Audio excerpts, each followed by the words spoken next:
কোনো মামলা চলছে না, কোনো মোকদ্দমা চলছে না, অথচ 2022 সালের টেট পাস যারা তাদের নিয়োগ হচ্ছে না।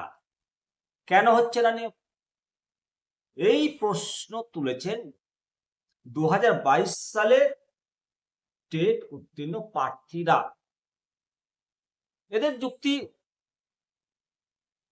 অবশ্যই গ্রহণযোগ্যতা আছে। এদের যুক্তিতে এরা যে প্রশ্ন তুলেছে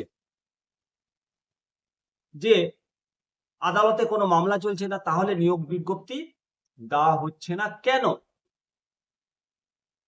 এ প্রসঙ্গে বলতে হয় যে 2022 সালের 11 ডিসেম্বর টেট হয়েছিল। ফল বেরাতে বেরাতে 2023 সালের 10 ফেব্রুয়ারি পর্যন্ত গেছিল। সেই সময় পর্ষদ সভাপতি বলেছিলেন যে কোনো বাধা না থাকলে 50,000 শূন্য পদে নিয়োগ করা হবে। এখানে কিন্তু পর্ষদ সভাপতি বলেছিলেন কোনো বাধা না থাকলে।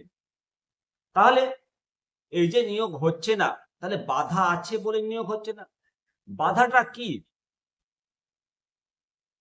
এটাই খুঁজে বের করতে হবে। মামলা নেই, অথচ বাধা। মোটের ওপর এই ব্যাপারে প্রাথমিক শিক্ষা পর্ষদ সভাপতি বলেছেন যে পর্ষদ নিয়োগ করতে পারবে না। কেন পারবে না? সরকার যতক্ষণ পর্যন্ত না, সরকার অর্থাৎ শিক্ষা দপ্তর, যতক্ষণ পর্যন্ত না ভ্যাকেন্সি জানাবে যে মোট ভ্যাকেন্সি কত, ভ্যাকেন্সি পর্ষদকে দিলেই পর্ষদ তখন বিজ্ঞপ্তি জারি করবে। একই সঙ্গে উনি জানিয়েছেন সংবাদ মাধ্যমকে যে আগের নিয়োগ প্রক্রিয়া আইনি জটে আটকে রয়েছে।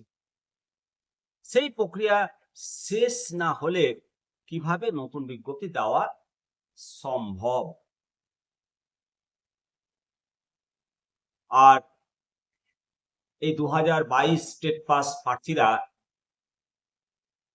ঝমঝম করে বৃষ্টি পড়ছে, বৃষ্টিতে ভিজতে ভিজতে ধর্মতলা পর্যন্ত আসেন এবং রাস্তায় বসে তারা বিক্ষোভ দেখান।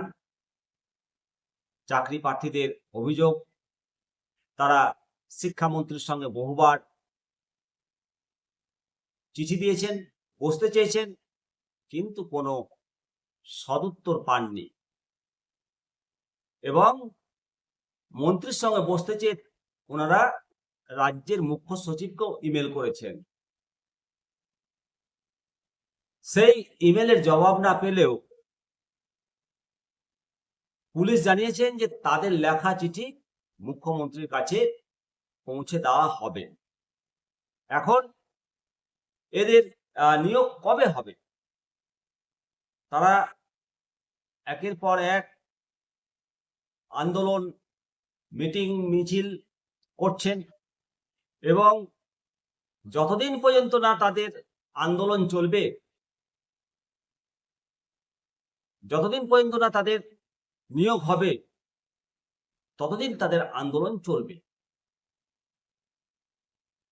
রাজ্যে এই 2022 সালে মোট পরীক্ষা দিয়েছিল 6,20,000, পাস করেছেন 1,50,491 জন। পাস করে বসে আছে বেকার ছেলেপুলে, কপালে চিন্তার ভাঁজ বড় হচ্ছে। সবার মনে প্রশ্ন একটাই, চাকরিটা হবে তো? চাকরিটা আবার কোনো জটিলতায় আটকে যাবে না তো? টেট পাস করে নানা জটিলতায় নিয়োগ প্রক্রিয়া পিছিয়ে যাচ্ছে। টেট পাস করে দিনের পর দিন নানা অজুহাতে নিয়োগ প্রক্রিয়া পিছিয়ে যাচ্ছে। 2012, 2014, 2017 সালের নিয়োগ একাধিক মামলায় ঝুলে রয়েছে। সেই সব মামলার নিষ্পত্তি হবে, তারা চাকরি পাবেন। তারপর 2022-এর নিয়োগ, 2012, 2014, 2017 সালে যারা পাস করেছেন তাদের নিয়োগ প্রক্রিয়া চলছে। এটা ভালো খবর। এই নিয়োগ প্রক্রিয়া শেষ হলে নতুন করে শিক্ষা দপ্তরের কাছে ভ্যাকেন্সি চাওয়া হবে। দপ্তর সেই ভ্যাকেন্সি দিলে সেই স্থলে 2022 সালে টেট উত্তীর্ণরা চাকরি পাবে।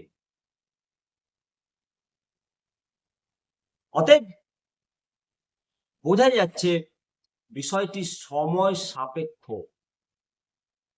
শুধু তাই নয়, সমতা বিধানের জন্য একটি কমিটিও ইতিমধ্যে গড়ে দিয়েছে কলকাতা হাইকোর্ট। কারণ যারা আগে টেট দিয়েছেন তাদের মাধ্যমিকের নম্বরের সঙ্গে 2022 সালের যারা টেট দিয়েছেন তাদের নম্বরের বিশাল ফারাক। আর এই ফারাক যে মেধার জন্য এমন নয়, পরীক্ষার ধরন এবং নম্বর বিন্যাসের জন্য দায়ী। শুভময় মৈত্রের নেতৃত্বাধীন এই নম্বর সমতা বিধানের কমিটি কি সুপারিশ করেছিল তাও গুরুত্বপূর্ণ। ইতিমধ্যে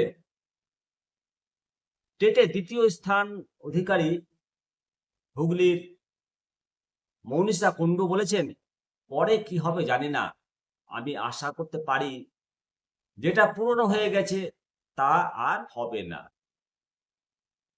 পুরনোগুলো সব ঠিক করে নতুনদের চাকরি দেবে, একই প্রশ্ন শোনা গেছে একাধিক টেট উত্তীর্ণ প্রার্থীদের মুখে। আবারও কারো কারো মনে আবার প্রশ্ন যে মাধ্যমিক, উচ্চ মাধ্যমিকের ফলাফলের ভিত্তিতে একাডেমিক স্কোরের মিললেও ইন্টারভিউয়ের নম্বরে কি হবে? একাধিক প্রশ্ন উদ্গ্রীব সব, যে চাকরিটা হবে তো? তবে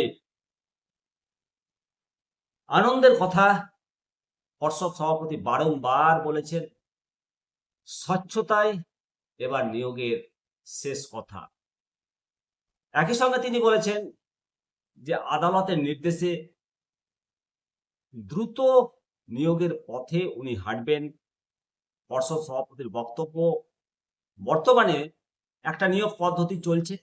2012, 2014, 2017 সালের টেট পাস করা প্রার্থীদের তাদের নিয়োগ চলছে। ইতিমধ্যে 10টা জেলার নিয়োগ শেষ হয়েছে। দ্রুত এই প্রক্রিয়া শেষ হবে। এবছরের জন্য স্কুল শিক্ষা দপ্তরের কাছে ভ্যাকান্সি চাইবে, আর ভ্যাকান্সি পেয়ে গেলে 2022 সালের টেট উত্তীর্ণ প্রার্থীদের লাখ খুলবে, কপাল খুলবে। অতএব ধৈর্যের বহুগুণ লোকে বলে ঢিলা। ধৈর্য ধরুন, অবশ্যই ফল পাবেন। আপনারা অবশ্যই মতামত দেবেন। দেখতে থাকুন নিমতিতা দর্শন। ভালো থাকুন, সুস্থ থাকুন।